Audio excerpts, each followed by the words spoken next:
خاتم النبیین کا معنی آخری نبی سمجھنا عوام کا خیال ہے، علم والوں کے نزدیک یہ معنی درست نہیں۔ حضور اکرم صلی اللہ علیہ وسلم کے زمانے کے بعد بھی اگر کوئی نبی پیدا ہو تو خاتمیت محمدی میں کچھ فرق نہ آئے گا۔ تحذیر الناس صفحہ نمبر 3 اور صفحہ نمبر 25۔ یہ حضور صلی اللہ علیہ وسلم کی ختم نبوت کا انکار۔ کتاب کا نام تحذیر الناس، یہ محمد قاسم صاحب بانی دارالعلوم دیوبند لکھا ہوا ہے۔ مطبع قاسمی دیوبند میں یہ کتاب چھپی ہے۔ غالباً اس پر پہلے صفحے پہ کہیں سن طباعت یعنی کس سن میں چھپی ہے شاید نہیں ہے، یہ دیکھ لیں۔ اس کے صفحہ 3 پر صاف طور پر لکھتے ہیں، عوام کے خیال میں رسول اللہ صلی اللہ علیہ وسلم، یہ سلام کا لفظ لکھا ہے یعنی شارٹ کر کے، حالانکہ خود کہتے ہیں اس طرح لکھنا بے ادبی ہے، خود لکھتے ہیں خاتم ہونا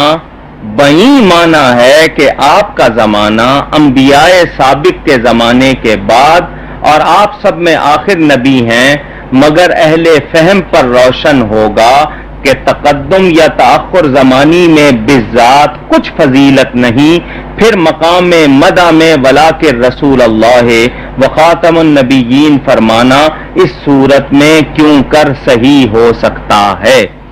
اس میں واضح طور پر نانوتوی صاحب نے یہ کہا کہ خاتم النبیین کا معنی آخری نبی نہیں ہے، وہ کہتے ہیں عوام کے خیال میں، اور اہل فہم یعنی سمجھدار لوگ جو ہیں وہ کہتے ہیں کہ کسی چیز کا پہلے یا بعد میں ہونا کوئی فضیلت نہیں رکھتا، تو حضور صلی اللہ علیہ وسلم کے لیے جو یہ کہا جائے ولاکن رسول اللہ وخاتم النبیین، یہ کیوں کر صحیح ہو سکتا ہے، یعنی یہ کیسے صحیح ہو سکتا ہے؟ یعنی انہوں نے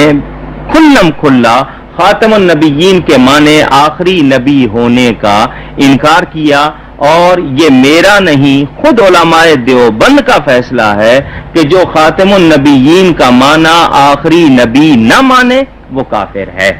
اور لیکن اپنے اس بڑے کو وہ کچھ نہیں کہتے۔ یہ فتویٰ تو دیتے ہیں کہ جو خاتم النبیین کا معنی آخری نبی نہیں مانتا وہ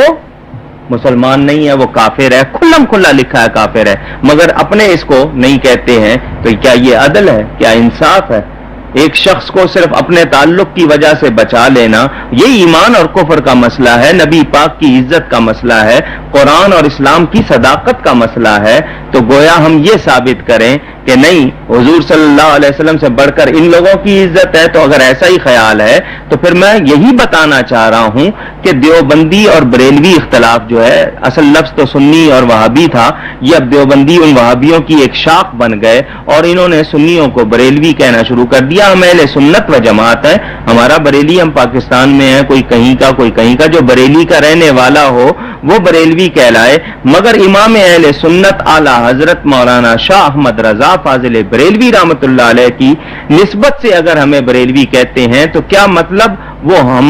ہمارے اور ہم ان کے ہم مسلک ہیں، جو ان کا عقیدہ ہے وہی ہمارا عقیدہ ہے۔ تو اس لحاظ سے اگر بریلوی کہتے ہیں تو یہ پہچان کے لیے ہے، ہرگز یہ نہیں کہ بریلوی کوئی فرقہ ہے، اہل سنت و جماعت ہیں ہم لوگ، ہم کوئی فرقہ نہیں۔ تو اس لحاظ سے بتا رہا ہوں کہ ان لوگوں نے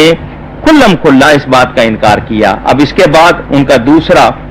یہ ساری کتاب جو لکھی ہے اس میں انہوں نے جگہ جگہ حضور کی ختم نبوت کا انکار کیا ہے، چنانچہ لیجئے یہ صفحہ نمبر 25 اسی کتاب کا،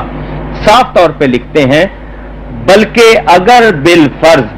بعد زمانہ نبوی صلی اللہ علیہ وسلم بھی کوئی نبی پیدا ہو تو پھر بھی خاتمیت محمدی میں کچھ فرق نہ آئے گا۔ یعنی یہ کہتے ہیں کہ حضور صلی اللہ علیہ وسلم کے بعد کوئی نبی پیدا ہو، پہلے تو اس کو ممکن مانا کہ حضور کے بعد بھی نبی پیدا ہو سکتا ہے۔ بالفرض کہنے سے کیا ہوتا ہے؟ جو چیز ناممکن ہے وہ ناممکن ہے۔ اگر کوئی یہ کہے کہ جی بالفرض اس لکھنے والے کو 100 جوتیاں ماری جائیں چوک میں کھڑا کر کے تو بھی اس کی عزت میں کوئی فرق نہیں آئے گا، یا یہ کہا جائے کہ بالفرض اس شخص کی گردن پر چھری چلا دی جائے تب بھی اس کی زندگی میں کوئی فرق نہیں آئے گا،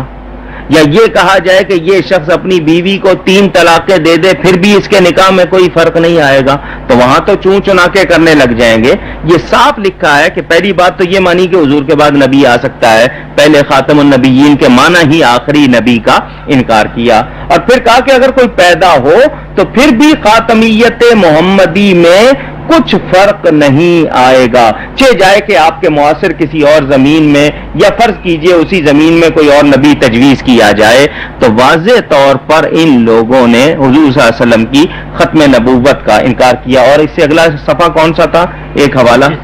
جی، ایک 25 تھا، ایک حوالہ اور بھی ہے، یہ لیجئے جی، یہ صاف طور پہ لکھا ہے، یہ صفحہ نمبر 13 پہ،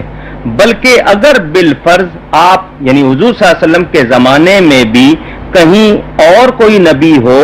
جب بھی آپ کا خاتم ہونا بدستور باقی رہتا ہے، یعنی حضور صلی اللہ علیہ وسلم کے ظاہری زمانے میں بھی کوئی اور نبی کہیں ہو تو کہتے ہیں حضور خاتم رہیں گے۔ کیوں؟ اس لیے کہ لفظ خاتم کا معنی ان کو آخری تسلیم نہیں ہے، انہوں نے خاتم کے معنی افضل ہونے کے یا جو بھی لیے ہیں، اور ان میں اور پھر ان میں کوئی فرق نہیں رہ جاتا۔ قادیانیوں میں وہ بھی یہی کہتے ہیں خاتم النبیین کا معنی آخری نبی نہیں افضل نبی ہے، تو پھر ان میں اور قادیانیوں میں کیا فرق رہ گیا؟ گویا انہوں نے یہ کتاب لکھ کر قادیانیوں کی حمایت کی، ان کو موقع دیا، چنانچہ